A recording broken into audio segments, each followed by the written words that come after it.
So yun mga sangkay, share ko sa inyo yung paggawa ko ng palaman ng pandikoko. Tigmakin muna natin yung nyog. Ito. Bali dalawang nyog ito mga sangkay. 3/4. 3/4. Dalawang nyog yan. So bali sa 3/4 natin yung nyog ay ilalagay ko po is 3/4 din na sukal. Kung sakaling matamis sa inyo itong ating palaman ng pandikoko ay pwede po kayong magbuwas ng sukal. At maglalagay ako ng breadcrumbs. Dalawang takip ng vanilya or kahit 2 tablespoon. Next ko ilalagay margarine. So mix natin ito na dito sa ating planggana. Mapapansin nyo, hindi ko pa nilagay yung nyog ha.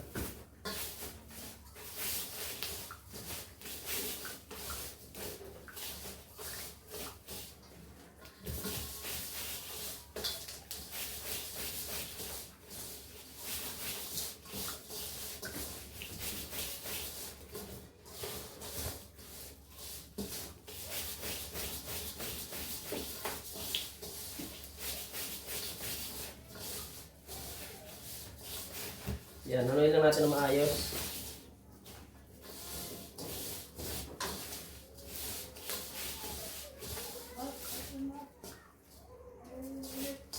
Pag nahalo mo na ng maayos, lagyan natin yung nyog.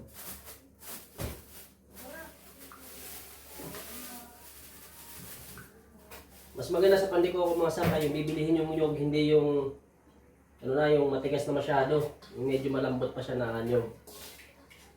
So, paghalo natin ito mga sangkay is huwag yung pipigain. Ganyan lang paghalo. Para hindi lumabas yung gata.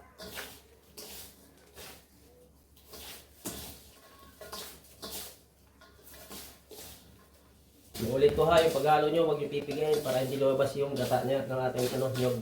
Ganyan lang yung paghalo natin.